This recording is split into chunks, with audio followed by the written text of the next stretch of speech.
नमस्ते विद्यार्थियों, आपकी हिंदी विषय अध्यापिका मैं किरण कुरेर आप सबका हार्दिक स्वागत करती हूँ। आज हम पढ़ रहे हैं आपकी पाठ्य पुस्तक हिंदी व्याकरण का अध्याय वाक्य विचार। इस पाठ का यह दूसरा भाग है। पहले भाग में हमने वाक्य के बारे में जाना, वाक्य के अर्थ को समझा, वाक्य की परिभाषा जानी और उसके विभिन्न अंगों के बारे में जाना, यानी 2 अंग के बारे में हम जान चुके हैं। उसके बाद में हमने जाना कि वाक्य को कितने भेदों में, कितने आधारों पर बांटा गया है। तो वाक्य के 2 आधारों पर बांटा गया है, अर्थ के आधार पर और रचना के आधार पर। आज हम भाग 2 में बात करेंगे अर्थ के आधार पर कुल कितने भेद होते हैं। तो चलिए शुरू करते हैं भाग 2। पहले तो हम देखते हैं कि जो 2 आधार है वो कौन सा है। एक है अर्थ के आधार पर और दूसरा रचना के आधार पर। अर्थ के आधार पर 8 भेद कौन से हैं उसकी भी हम टेबल पहले देख चुके हैं, जिसमें विधानवाचक आएगा, निषेधवाचक, प्रश्नवाचक, उनको भी एक बार देख लेते हैं। उसके बाद है संकेतवाचक, विस्मयादिवाचक, संदेहवाचक, आज्ञावाचक, इच्छावाचक। तो विधानवाचक यानी सरल सा वाक्य होगा और प्रश्नवाचक जिसमें कोई प्रश्न पूछा जाएगा, जिसमें हम जैसे WH क्वेश्चंस वाले वर्ड लगाते हैं ना, वैसे ही क्या, क्यों, कब, इस तरह के शब्द का प्रयोग करेंगे और लास्ट में प्रश्न चिन्ह लग जाएगा। और निषेधवाचक, निषेध मतलब मना करना, नहीं होना, नकारात्मक वाक्य, तो उसमें मोस्टली नहीं शब्द का प्रयोग किया जाता है। संकेतवाचक यानी किसी को संकेत किया जा रहा है, इशारा किया जा रहा है, तो ये संकेतवाचक में आ जाएगा। जैसे सार्वनामिक वाले शब्दों का प्रयोग हम इसमें करते हैं। विस्मयादिवाचक यानी हम अपने भावों को प्रकट करने के लिए, हाव भाव को प्रकट करने के लिए विस्मयादिवाचक शब्दों का प्रयोग करते हैं, जैसे आह, अच्छा, ओह, अरे। तो इन शब्दों की शुरुआत वाक्य में स्टार्टिंग में ही होती है, तो विस्मयादिवाचक इस तरह के वाक्य बन जाएंगे और इसके शब्द के बाद में विस्मयादि सूचक चिन्ह भी लगता है, तो ये इसकी पहचान है।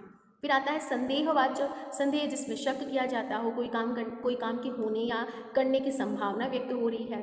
और आज्ञावाचक जिसमें हम ऑर्डर करते हैं कि आपको ये काम करना ही है, मतलब किसी को आदेश दिया जा रहा है, आज्ञा दी जा रही है, ऐसे वाक्य इसमें आ जाएंगे। फिर आता है इच्छावाचक, इच्छावाचक मतलब हम अपनी मर्जी, अपनी ख्वाहिश प्रकट कर रहे, काश ऐसा हो जाए, इस तरह के शब्द इच्छावाचक में आ जाएंगे। अब इसका एक बार विस्तार वर्णन करते हैं। विधान यानी नियम, जैसे मान लीजिए कोई वाक्य है, उसमें कोई काम हो रहा है या किसी वस्तु का बोध किया जा रहा है या किसी स्थिति का बोध किया जा रहा है, तो यानी सामान्य से कोई सेंटेंस है, कोई कथन है जो सामान्य बात हो, उसको हम विधान में ले लेंगे। विधान यानी सिंपल सेंटेंस, जिसमें नॉर्मली कोई एक सेंटेंस हो, सामान्य कथन वाला। जैसे हिमालय जो है, गंगा हिमालय से निकलती है, तो हिमालय की ओर से क्या निकलती है, गंगा। बच्चे क्रिकेट खेल रहे हैं, तो यहाँ एक सामान्य सी बात हो रही है, सामान्य से कथन है, इसमें कोई काम की होने की या वस्तु की या किसी स्थिति के बारे में बताया जा रहा है, तो ये किस में आ जाएगा, विधानवाचक वाक्य में आ जाएगा। क्वारी में रंग बिरंगे फूल खिले हैं, कहाँ पर, वहाँ उस बगीचे के कॉर्नर पर जो क्वारियाँ बनाई जाती है ना, उस तरफ, तो ये एक सरल सा वाक्य बनेगा विधानवाचक के नाम से।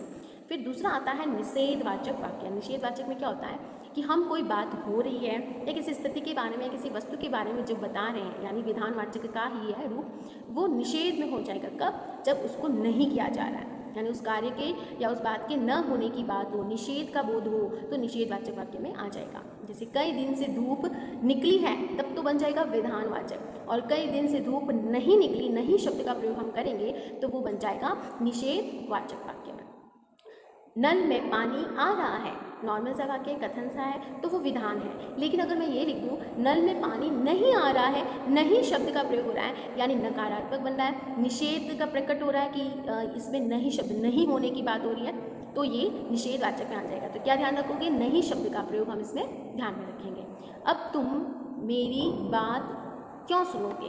अब यहाँ पर आप कह सकते हो कि ये प्रश्नवाचक बन सकता है, लेकिन नहीं है। क्यों नहीं है, क्योंकि इसके भाव को देखो, यानी आप क्यों सुनोगे कहने का मतलब है कि आप मेरी बात नहीं सुनने वाले, तो इसके मीनिंग को देखना है, क्योंकि यहाँ पर सीधे तौर पे लिखा गया अर्थ के आधार पर, इसीलिए हम इसके मीनिंग पर जाएंगे, बनावट पे नहीं।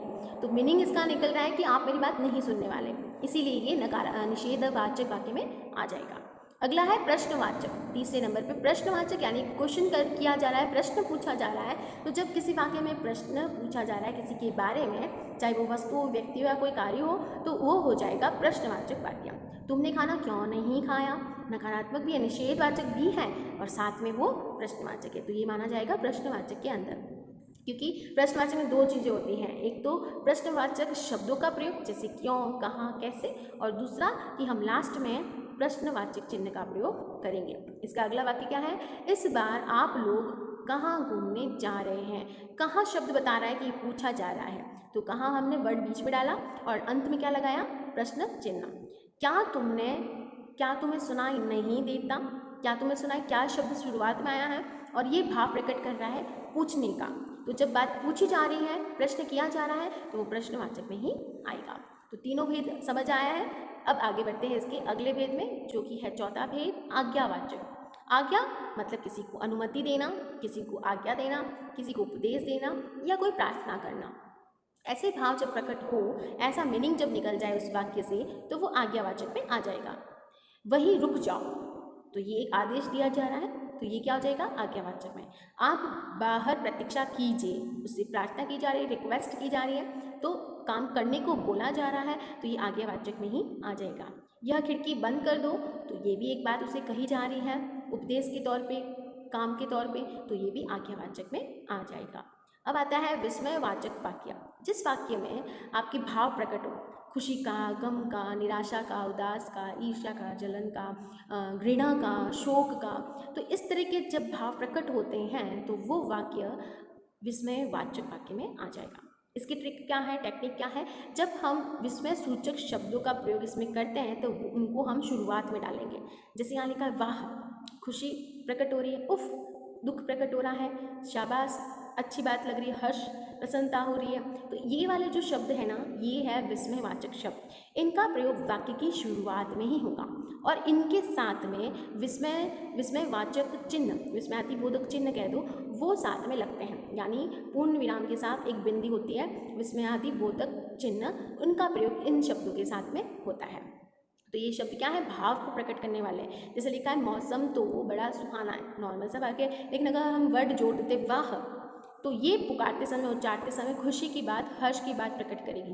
यानी ये भाव जब प्रकट होगा उसे हम विस्मयादिवाचक शब्द में, वाक्य में डाल देंगे। उफ कितनी गर्मी है, गर्मी की बात पता चल रही, भाव प्रकट हो रहा है, और ये एक प्रकार से बुरी चीज़ लग रही, बुरी फीलिंग है, तो ये फील अपना महसूस कराते भावना को, इसलिए यहाँ पर ये विस्मयवाचक में बनेगा। शाबाश, ऐसे ही बढ़िया गाते रहो, उसकी तारीफ की जा रही है और शाबाश वर्ड से की जा रही है, तो ये वाले भी विस्मयवाचक में आ जाएंगे। अगला 6th पॉइंट है इच्छावाचक।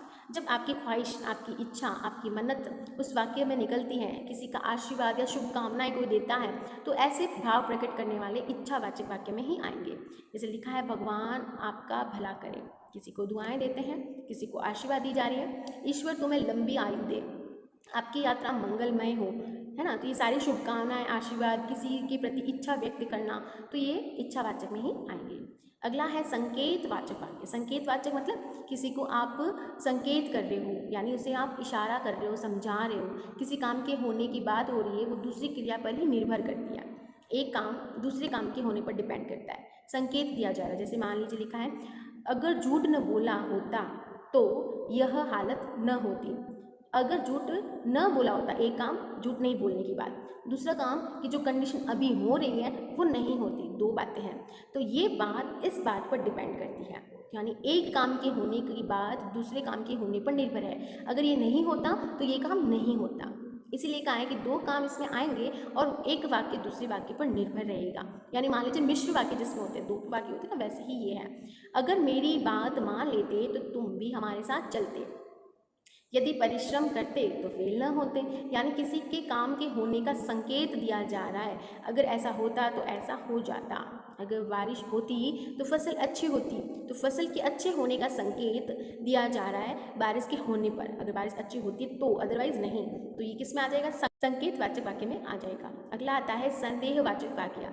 जिन वाक्यों से संदेह या कोई संभावना प्रकट हो रही है कि शायद ऐसा हो जाए, काश ऐसा हो जाए, तो हम एक अनुमान लगा बैठ रहे हैं, तो वो सारे वाक्य संदेहवाचक आएंगे। जैसे शायद आज धूप निकल आ जाए, तो शायद शब्द के आ जाने से हमें संदेह हो रहा है, आई नहीं है या आएगी नहीं, पता नहीं है, लेकिन हम एक संदेह करें, अनुमान लगा रहे हैं। अब तक पिताजी अजमेर पहुंच गए हैं, अब गए हैं या नहीं गए हैं ये हमें श्योर नहीं है, लेकिन हम यहाँ बैठकर अनुमान लगा रहे हैं। जहाँ अनुमान की बात आए वहाँ संदेह होगा, यानी संदेहवाचक वाक्य में वो बात आ जाएगी।